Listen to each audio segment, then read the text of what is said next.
You know what I don't understand? Why do we always, well, actually, I do understand, but why do we always apologize or say sorry for the things that we did because we did them or we wanted to do them?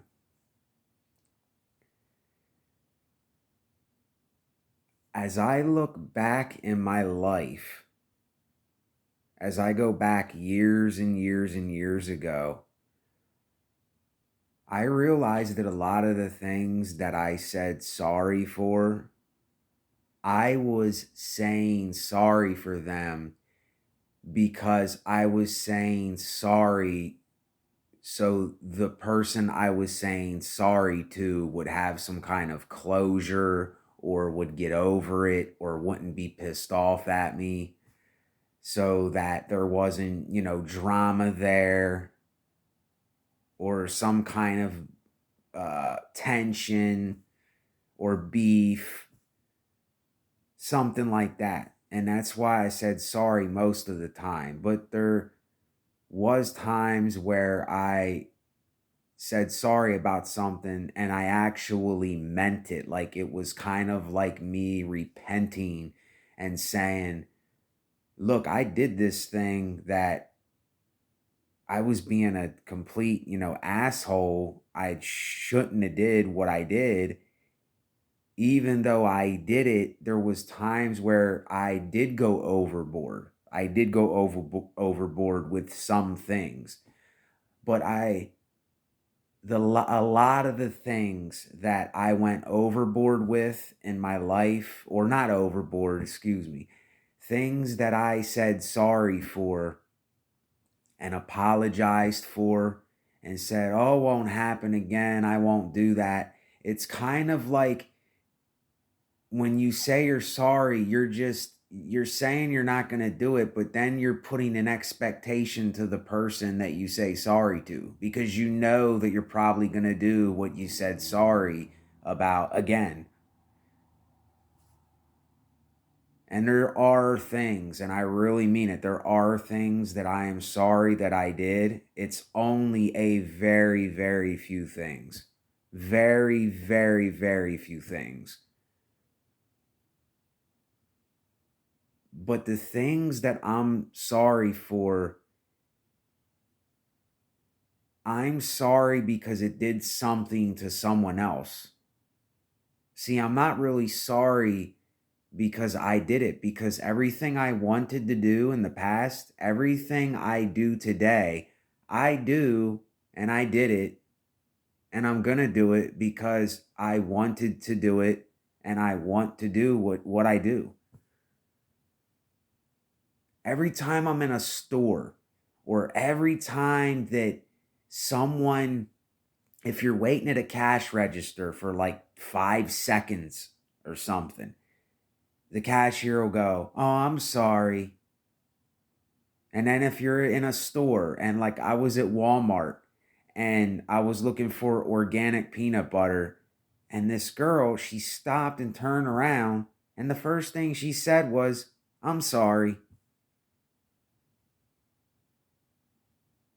And now I realize why people keep saying this. They keep saying it because they place the expectation on you.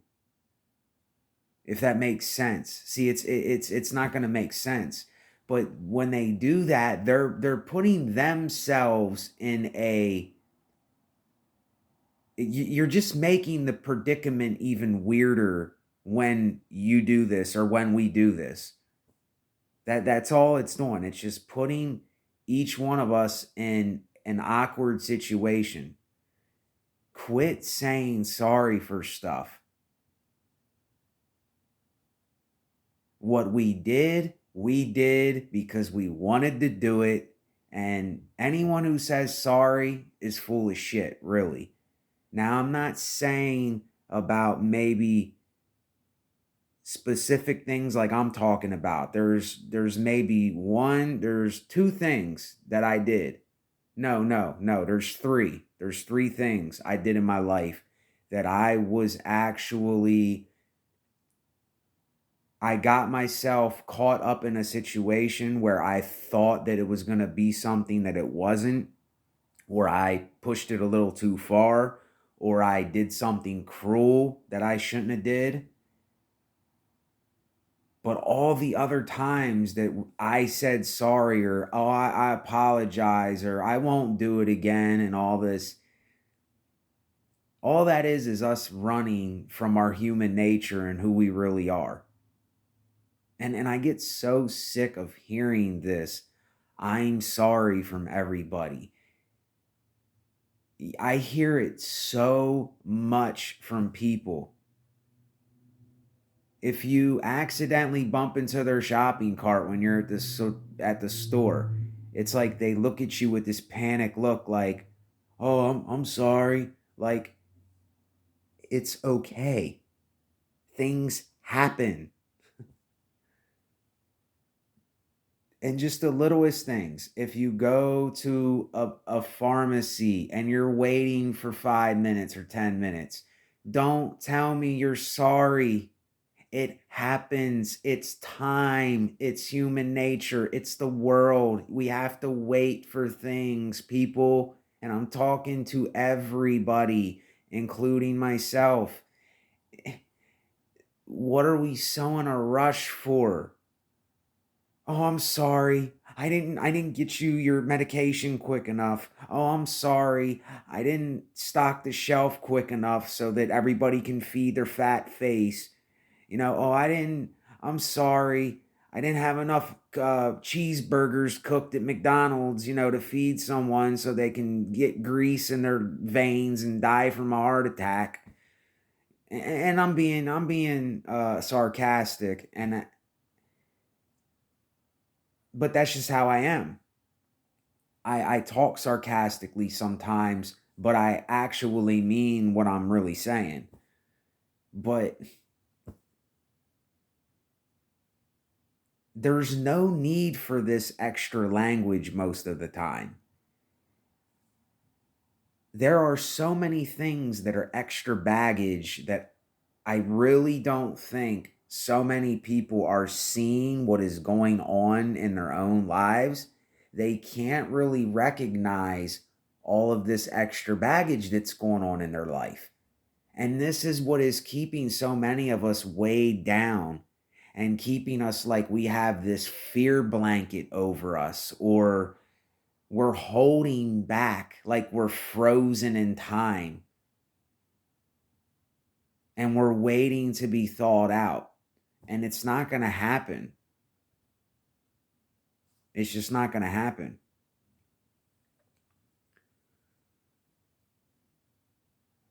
And when I do these videos, I'm not doing really long videos anymore. I'm about to cut the video off here in a minute, because when you do long videos, it's just too much. It's kind of like extra baggage itself, even though sometimes I have to talk and I stay on here because I'm always by myself. This is the way that I vent and get stuff out.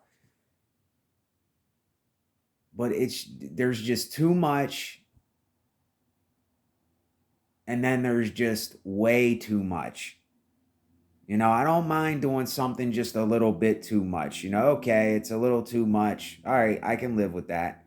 But like me making these videos 20 minutes long and all that, and 30, 40 minutes, even though that's how I like doing it, and to whoever may enjoy that, I appreciate it.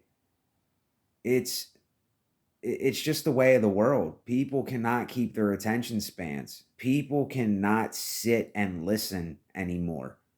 We're so quick to say, "Sorry, I'm sorry that I didn't um attain to your what it is that you wanted in a matter of a couple seconds.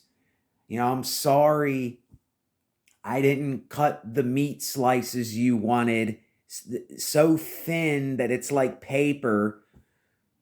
I'm sorry that I painted a whole wall with white paint and I missed a tiny little speck on the wall. it's like it's just stupid. It's most of this is ridiculous. It's extra talk. It's extra baggage, and that's what I get rid of. I get rid of all the extra baggage, but this baggage comes back because life is kind of the baggage. But then again, the twist, the contradiction to it is I kind of need some of this, or it's like, what would I have to live for if I didn't have some of these things? But yet I can discern when I'm overdoing some of these things, you see. And listen, there is a world in and of itself with contradiction. There is a world in and of itself, in and of contradiction. If you have a circus, then you have a place where people are on their knees being very quiet, praying or meditating or doing whatever it is that they do. There's loud and there's quiet. There's a soft pillow and there's a hard as a brick rock, or a hard as a rock brick. The more and more that I see this contradiction in everything.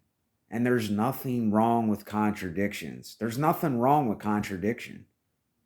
Contradiction gets a bad rap because when people think that they're contradicting themselves, then they're putting that expectation there that they have to be what they were the last time that someone heard them, or the last time they were talking about something, that they're going to be that way the next time, that they're going to say the same thing that they said.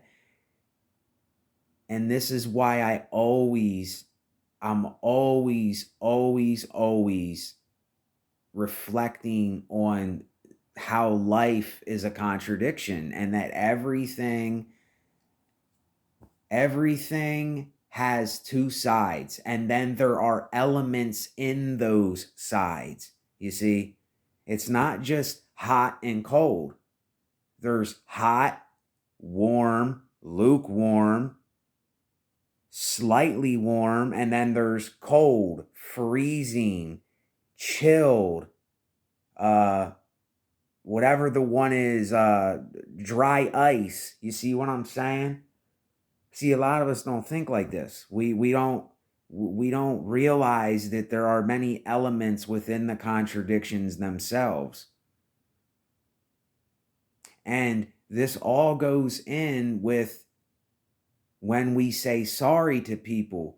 We're not realizing that we're just adding all this extra lingo and all this extra baggage and stuff.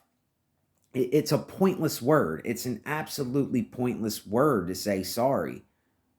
Or what's other words that are just, they're absolutely meaningless and pointless when we say them.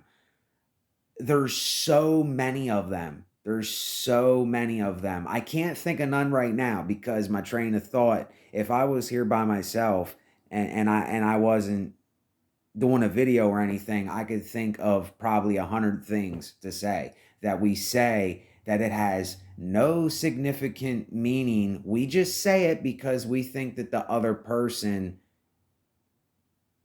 even though we know that when we say it, the other person, we know that it's going to be awkward. We know that they are going to know that it's awkward too, just like we know it's awkward. But we keep saying these things. Why do we keep saying that we're sorry? Why do we keep telling people this lingo that we speak? And I wish I could give you an example here. That's just one example. When we say sorry or have a nice day, and I mean, that's cool. That's cool if people say, hey, have a nice day. Look, I really don't care, but it's kind of like, well, my day is going to be filled with ups and downs. It's not just going to be a nice day. You see, it's right there. It's Contradiction. But yet we're saying all these words. We're lying to ourselves. We're telling ourselves lies. We're lying to the other person. And we know that they know that we're lying and telling them something that we really don't mean.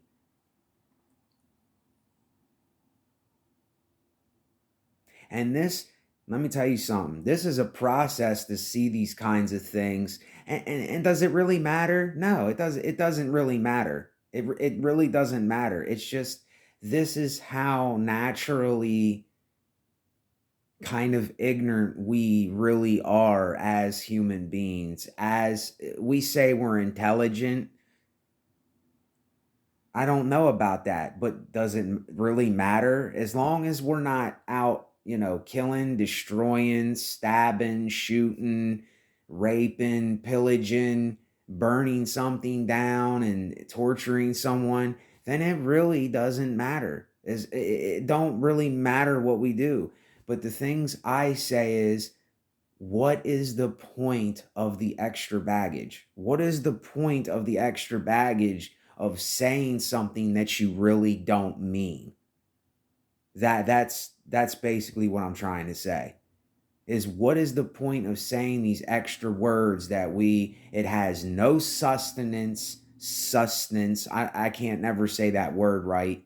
It has no credibility. It has no offering. It doesn't give anything. It's just air that you're blowing out your mouth just to blow it out. At least if you're going to blow air out your mouth, make it for something, not just saying it because what I just said before, because I lose train of thought sometimes. But that's what it is. Um, and it's no big deal. Yet again, it's just another topic of me venting. I like reflecting on topics. I enjoy just talking about stuff, simply talking about stuff. But yet people will go, "Oh, and the video is going a lot longer. People will go, "Oh, you're annoying, you talk too much." Or, "I like what you're saying and I enjoy and relate to it. I want to hear it more." And then there's always that thing there. There's always that dilemma of who is going to like this, who is not going to like this, who is going to be annoyed by it, who is going to enjoy it, who is going to want to maybe, smack me upside the head or maybe punch me or do something worse, and who's going to want to uh, hug me or give me a pat on the back or go to bed with me or whatever. You see what I'm saying? It's right there. I gave you an example. That was three elements in each contradiction. See, there's elements in each contradiction. We just think it's one thing. Like I said, hot and cold, left and right, up and down, the sun, the moon, the winter, the summer. There's so many elements that go in it. It's not just one thing. So it's just food for thought, just scavenging, your mind, and just kind of like a seed that needs to blossom. I feel as though I'm this big seed that has seeds within it, like a carrier, like I'm holding seeds, and I need to drop a seed and water it and let it go and go on to the next seed. And then I feel like I got to drop another seed and water it, which is talking about it, venting it, just discussing it. No matter, it doesn't have to be about anything. Letting it go, moving on to the next thing. That's where I'm at right now. There's no point. There's no true meaning or all this stuff. It's just something now to do for someone else when they need to do something now for themselves so that they can get by in a certain situation or see something for themselves. That's what this whole thing is about. It's for the individual. and for the individual to understand that life is one huge contradiction and we can make something out of this contradiction. And I'm understanding this more and more and more. It doesn't make me better because I say more. It doesn't make me something special. It doesn't make me chosen. It doesn't make me liberated or all these things. It's just something in the now to do because that's what I needed to do in the now, which is now. SBN resonate. Stay up, stay lowly, only human. Later on, y'all.